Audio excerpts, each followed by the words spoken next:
जो NCERT exemplar का ये क्वेश्चन है कि किसी श्रेणी परिपथ में यानी श्रेणी क्रम के परिपथ में 10 वोल्ट बैटरी से 5 ओम के चालक के साथ किसी एक विद्युत लैंप को संयोजित करते हैं तो परिपथ में 1 एम्पीयर की धारा प्रवाहित होती है। तो विद्युत लैंप का परिपथ प्रतिरोध परिकलित करना है। तो सबसे पहले आधा क्वेश्चन देखते हैं।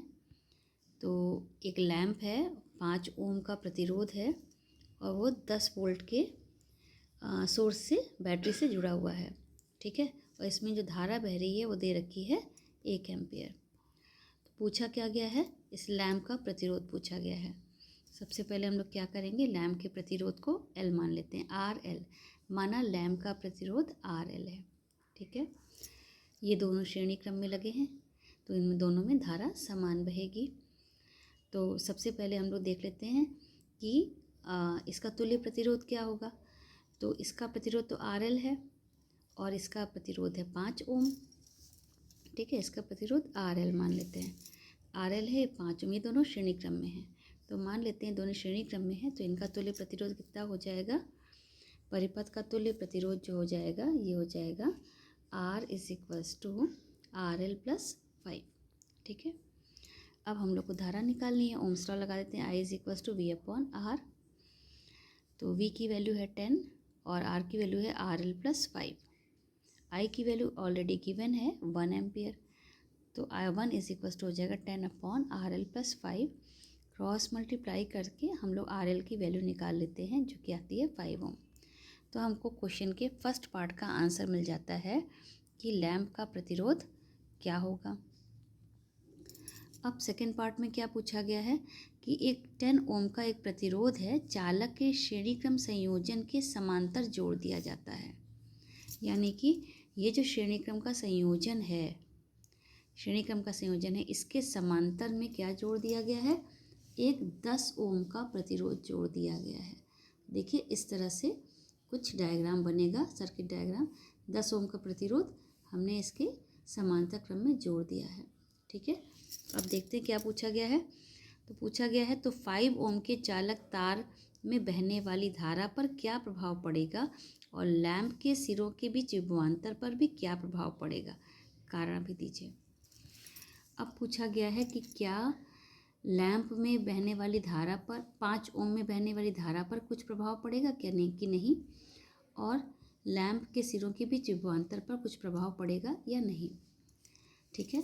तो बच्चों बहुत ही सिंपल क्वेश्चन है, बस अलग तरह से बना दिया गया है। जब 10 ओम का प्रतिरोध समांतर क्रम में जोड़ा गया है तो इस ब्रांच का, ये जो AB नाम दे दिया हमने, AB ब्रांच का प्रतिरोध कितना है, ये श्रेणी क्रम में है 5 ओम है और ये भी 5 ओम है। ये जो RL है, ये RL कितना था, 5 ओम था, ठीक है। तो ये 5 ओम + 5 ओम 10 ओम है, ये हम पहले निकाल चुके हैं। तो ये 10 ओम है और ये 10 ओम, ये दोनों किस में हो गए, समांतर क्रम में हो गए। तो हम लोग परिपथ का तुल्य प्रतिरोध निकाल लेते हैं। तो परिपथ का तुल्य प्रतिरोध मान लेते हैं R0 है, तो R0 = हो जाएगा 1/10 + 1/10। इससे R0 की वैल्यू निकल आई 5 ओम। ये क्या हो गया, ये इस परिपथ का तुल्य प्रतिरोध निकल आया। अब क्या करेंगे, हम लोग देखेंगे कि भाई अब चूँकि परिपथ का तुल्य प्रतिरोध कम हो गया है, इसलिए अब हम लोग देखेंगे कि भाई अब ये धारा पर क्या प्रभाव पड़ा है, धारा बढ़ जाएगी। तो I0 की वैल्यू निकाल लेते हैं। तो I0 = हो जाएगा V/R0। V हमारा 10 है, R0 अब 5 हो गया है, तो I0 हो गया 2 एम्पियर, यानी कि धारा जो है वो पहले से डबल हो गई है। पहले धारा जो थी वो हमारी निकली थी, दी हुई थी 1 एम्पियर। अब चूँकि पूरे समांतर क्रम में जोड़ने पे परिपथ का प्रतिरोध घट जाता है तो धारा बढ़ जाएगी, तो धारा हमारी बढ़ गई, 2 एम्पियर हो गई। अब हम लोग को ये देखना है कि 5 एम्पियर में क्या सेम करंट फ्लो हो रही है। तो देखते हैं AB ब्रांच जो है इसका प्रतिरोध है 10 ओम, CD ब्रांच जो है इसका प्रतिरोध भी 10 ओम है। तो नेचुरल सी बात है, जब समांतर क्रम होता है तो समांतर क्रम में धारा बढ़ती है। कैसे बढ़ती है, प्रतिरोध के अकॉर्डिंग। तो जब प्रतिरोध सेम है, यहाँ पर भी 10 ओम है, यहाँ पर भी 10 ओम है, तो धारा बराबर बराबर से बढ़ जाएगी।